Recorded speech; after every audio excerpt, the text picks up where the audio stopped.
This is the story of a man who had the ultimate dream job and was the envy of millions. One day, he decided to put it all on the line for something much bigger.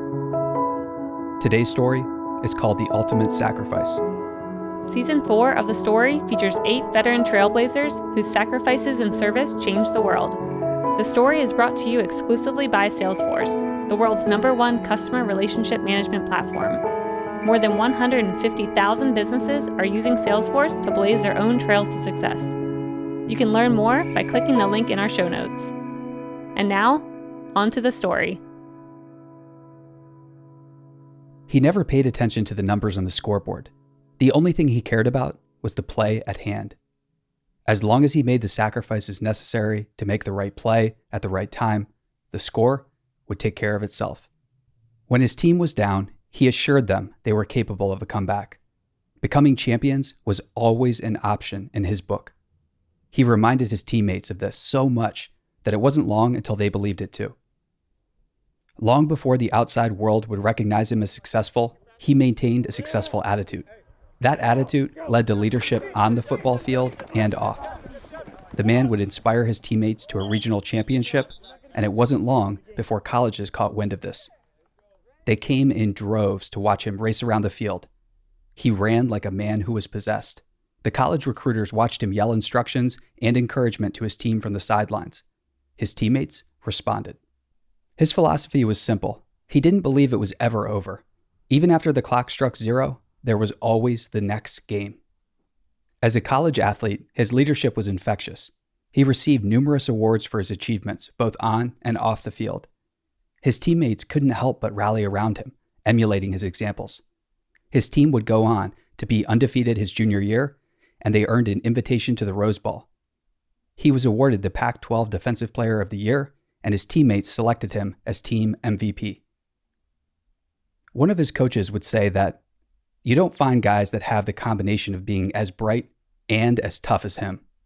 So where did he get all this energy and vitality? How was he able to do it all? He got his energy from his mindset. To him, it was always more than a game. It was never about the touchdown or the tackles. It was about the man to the right or the left of him. It was the way he lived his life. That was the credo that he would reflect on again and again when times got tough. Some of his favorite credos were never take anything for granted, and it's not over until it's over, and play as if every play was your last. The man was drafted to the NFL in 2000, and many thought he would not make the opening day roster. He proved the doubters wrong and became the team's strong safety. At the end of the season, he had broken the franchise record for most tackles in a single season. Despite quick success at the NFL level, he didn't let his success jeopardize his morals or his ethics. He remained humble. He never got a cell phone. He drove to games in the same beat-up truck that he'd owned in college. The man chose to read as much as possible. He was energized by debate and discussions with those closest to him. When he wasn't on the field, he would spend his time volunteering with the youth at the Arizona Boys and Girls Club. On September 11th, planes struck both towers of the World Trade Center. Another crashed into the Pentagon. On another hijacked plane, a small band of patriots fought the hijackers for control, but the plane ended up crashing into the ground before it could reach its intended target, the White House. The attacks of 9/11 were the most horrific terrorist attacks ever made on U.S. soil. Many young men and women took notice, especially the star safety of the Arizona Cardinals. The day after the attacks, a reporter asked him questions about military intervention and what he thought about it. The young star safety was on the rise, and he knew a safe life awaited him. Instead of giving a "I support our troops" type of message, the man paused for a moment and thought before he spoke. He said, "At times like this, you stop and think about just how good we have it, what kind of system we live in, and the freedoms we are allowed. A lot of my family has gone and fought in wars, and I really haven't done a thing." The star safety went back to his life. He got married to his high school sweetheart, but after the honeymoon, he told the Cardinals he would place his career on hold. He had decided to enlist in the U.S. Army. It was the quickest option to get on the ground overseas. His friends and family were shocked, and the media was bewildered. Why would he walk away from millions of dollars to pursue service as an Army Ranger? The man never fully articulated his reasons publicly about his decision to serve, but he did make the following quote: "Sports embodied many of the qualities I deem meaningful.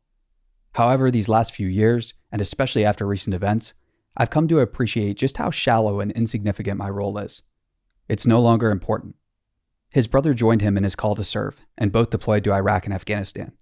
On the evening of April 22, 2004, in the rugged terrain of eastern Afghanistan, the Star Safety's unit was ambushed. He provided covering fire for his fellow soldiers as they escaped. In the night, during the gunfight and the fog of war, the worst fear of every veteran came upon him. For those of you who don't know about veterans or how we think, that fear isn't death at the hands of the enemy. That fear is death at the hands of misguided friendly fire. The Star Safety and the hero of this story is, of course, Pat Tillman. Those who served in our military know it isn't about glory, medals, or publicized heroism. It's about purpose, service, and sometimes sacrifice on behalf of our nation and on the behalf of freedom. For those that love Pat Tillman, they knew what he pursued was always more than just a game to him.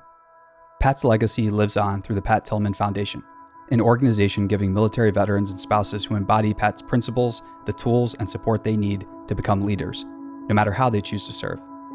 So as you go out in the world today, remember Pat's story. Remember that in every moment, you have a chance to put it all on the line. And at every moment, you get a new opportunity, a new chance to be courageous, to push harder, to think bigger, and make the choices that weaker versions of yourself are too fearful to make. So choose wisely, but don't be afraid to choose to become a legend. That's his story. What's yours going to be? Thanks for listening to The Story. If you love this and want more, tap subscribe to make sure you don't ever miss an episode. The Story is brought to you exclusively by Salesforce, the world's #1 customer relationship management platform. More than 150,000 businesses are using Salesforce to blaze their own trails to success. The Story is created by The Mission, a veteran-owned media company and podcast network. We create custom branded podcasts for world-class companies like Salesforce, Twilio, and Katera. To learn more, head over to themission.co and subscribe to our daily newsletter.